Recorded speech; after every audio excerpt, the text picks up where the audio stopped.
오늘 우리가 읽은 말씀의 1절 말씀에 보게 되면 어떠한 말씀이 기록되어 있냐면 그동안에 물이 수만 명이 모여서 서로 밟힐 만큼 되었더라라는 말씀이 나와 있습니다.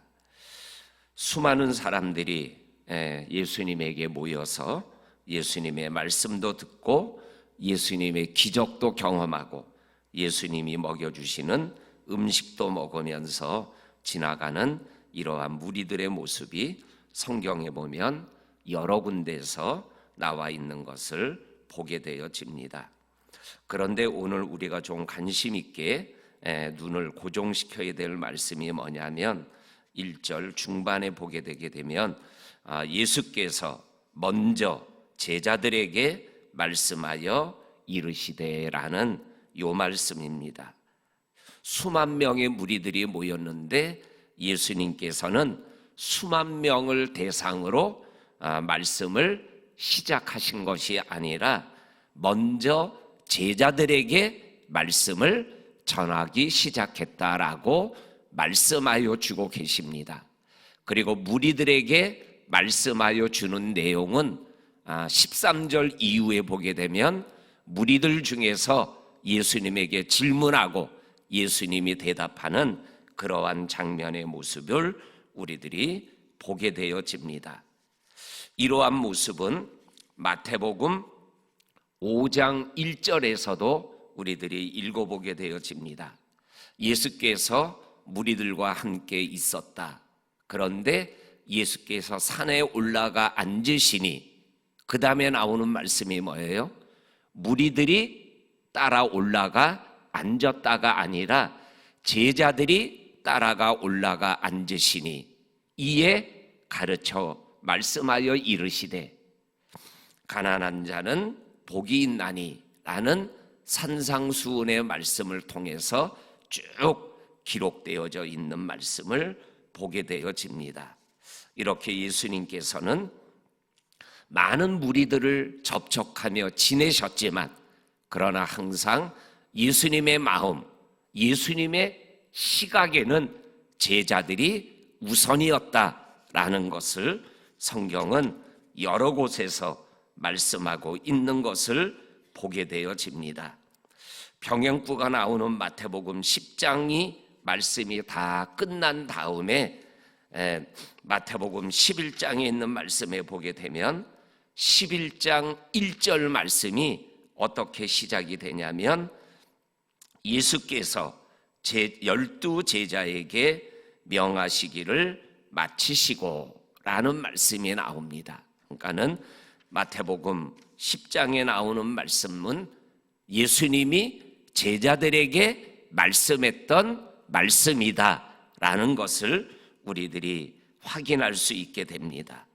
이렇게 예수님은 이 제자들을 향한 마음이 우선이었다라고 말씀하여 주고 계십니다.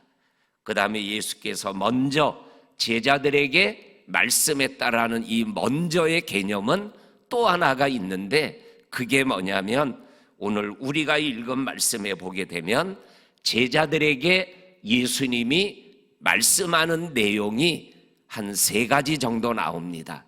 그 3가지 정도 나오는 말씀 중에 먼저 말씀하고 있는 내용이 뭐냐면 바리새인의 누룩을 조심하라 라는 말씀이에요. 그리고 그것은 곧 그들의 외식을 가리켜 말하는 것이다 라고 1절에서 말씀하여 주고 계십니다. 정말 제자의 삶을 그리고 하나님을 믿고 예수를 따라가는 삶을 살아가는 사람들이 가져야 될 가장 우선된 것 중에 하나가 뭐냐면 외식하지 않는다라는 거예요. 겉과 속이 다르지 않는 것, 말하는 것과 행동하는 것이 다르지 않는 것, 이것이 제자의 삶에서 얼마나 중요한가라는 것을 오늘 예수께서 먼저 제자들에게 말씀하여 이르시되 하고 몇 가지를 얘기하는 것 중에 먼저 말씀하는 게 바리새인의 누룩을 조심하라. 근데 이 누룩은 바리새인의 외식을 가리키는 것이다.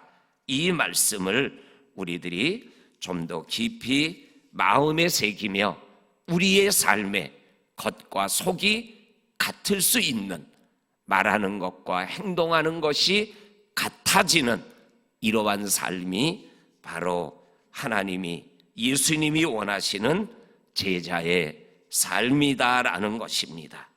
왜냐하면 2절과 3절 말씀에 보면 외식은 결국은 드러나게 되어진다라는 거예요.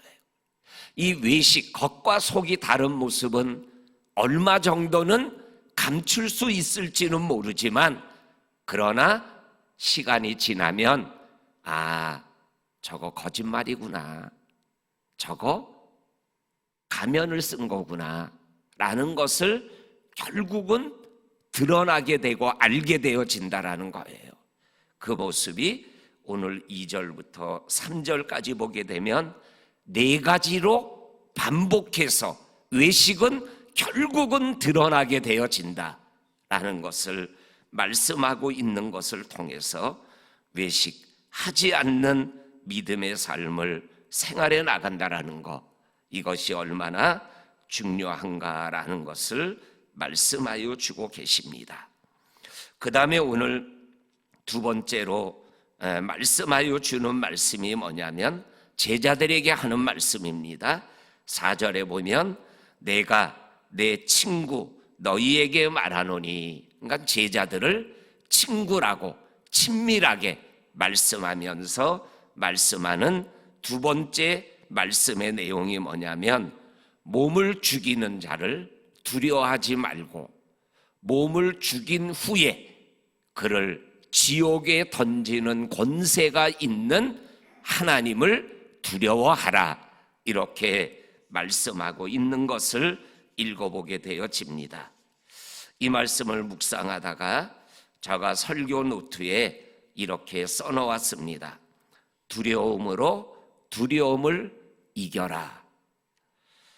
하나님을 두려워하는 두려움으로 세상을 두려워하는 것을 이겨라 라는 이 말씀을 설교 원고에 쓰면서 이 말씀을 곱씹어 봤습니다.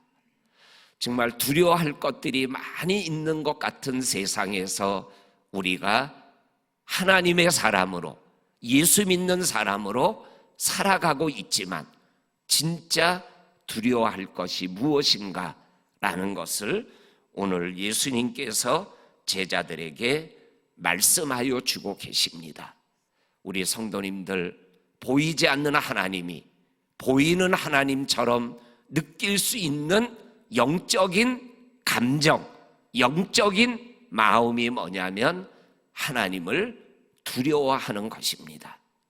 하나님을 두려워하지 않기 때문에 외식이 일어나게 되는 거고 또 다른 잘못된 모습들이 나타나게 되어지는 것을 우리들은 보게 되어집니다. 그러면서 두려움에 대한 말씀을 말씀하면서 6절하고 7절에 참새 5마리가 두 아사리온에 팔리는 거 하나님이 허락하지 않으면 안 팔리고 못 팔리고 안 죽는다, 이렇게 말씀하고 있는 것을 보게 되어집니다. 하나님이 참새를 잊어버리지 않는다. 7절에 도리어 너희의 머리털까지도 세신 하나님이 참새보다, 모든 참새보다, 많은 참새보다 귀한 너희들을 하나님이 잊어버리고 하나님이 너희들을 놓치겠느냐, 두려워하지 말아라, 이렇게 또 말씀하고 있는 것을 우리들이 보게 되어집니다. 우리 성도님들, 우리들의 믿음의 여정 속에서 하나님을 두려워하는 두려움으로 세상의 모든 두려움을 떨쳐버리고 믿음의 여정에서 담대하게 생활해 나가는 저와 성도님들이 될 수 있기를 주의 이름으로 간절히 축원합니다. 병행구인 마태복음 10장 28절에 있는 말씀에 보게 되면 몸을 죽이는 자들을 두려워하지 말고 몸과 영을 죽이는 하나님을 두려워하라라는 말씀으로 말씀하고 있는 것을 보게 되어집니다. 그 다음에 세 번째로 예수님께서 제자들 그리고 친구 같은 제자들에게 교훈하고 있는 세 번째 말씀이 8절에서 12절까지 있는 말씀에 보게 되면 사람들 앞에서 나를 시인하면 나도 하나님의 사자 앞에서 너를 시인하고 사람 앞에서 너희들이 나를 부인하면 나도 하나님의 사자 앞에서 너희를 부인하리라 라는 말씀을 해주시고 있습니다. 그러면서 마지막 12절 말씀에 정말로 많은 사람들이 너희들을 회당이나 권세자 앞에 끌고 갔을 때 내가 어떻게 무엇을 말할까 염려하지 말아라. 성령께서 마땅히 곧 그때에 말할 것을 가르쳐 주시고 깨우쳐 주실 것이다. 이렇게 말씀하여 주시고 계십니다. 성령께서 마땅히 곧 그때에 너에게 말할 것을 가르쳐 줄 거다라는 12절 말씀을 이렇게 생각할 때 사도행전 4장, 3장과 4장에 보게 되면 베드로가 나옵니다. 베드로가 나면서 안진뱅이를 나에게는 은과 금이 없지만 나사렛 예수 그리스도의 이름으로 일어나 걸어라. 기적을 일으키게 됩니다. 근데 그것이 이렇게 예루살렘에 있는 유대인들에게 문제가 되어서 베드로가 그들에게 잡혀가게 되어집니다. 그러면서 신문을 당하게 되어지는 모습을 보게 되어집니다. 그때 베드로가 담대히 예수님에 대하여 그리고 예수님이 이 사람을 고쳤다. 너희가 죽인 예수 그리스도, 십자가 예수 그리스도 하나님이 살리셨다. 담대하게 얘기하는 장면이 나옵니다. 그때 그 말을 듣고 있던 유대인들, 바리새인들이 사도행전 4장 13절 말씀에 보게 되면 베드로를 향하여 이렇게 얘기합니다. 본래 학문이 없는 자의 이거를 어찌하여 저렇게 담대히 말할 수 있느냐? 어떻게 담대히 말할 수 있는 거예요? 사도행전 2장에 있는 오순절 성령의 사건을 통해서 하나님이 말할 수 있는 담대함, 그리고 말할 수 있는 그 말을 베드로의 입에 주셔서 권세 있는 자들 앞에서 회당에 끌고 가고 재판석에 서게 하는 그 자리에서 담대하게 말할 수 있게 되었다라는 것이죠. 우리 사랑하는 성도님들, 이 땅을 우리가 살아가면서 사람 앞에서 하나님을 인정하고 시인하고 전할 수 있는 것, 이것이 마지막 날 하나님 앞에 섰을 때 예수님께서 하나님, 내가 저를 압니다. 이렇게 인정해 주는 특별한 은총을 누린다라는 거 우리 기억하면서 우리가 세상 속에서 그리스도인으로 생활해 나가는 것에 대한 영적인 분명한 자세를 갖게 하는 이 말씀 안에서 또 하루를 이렇게 달려갈 수 있기를 주의 이름으로 간절히 축원합니다. 아멘.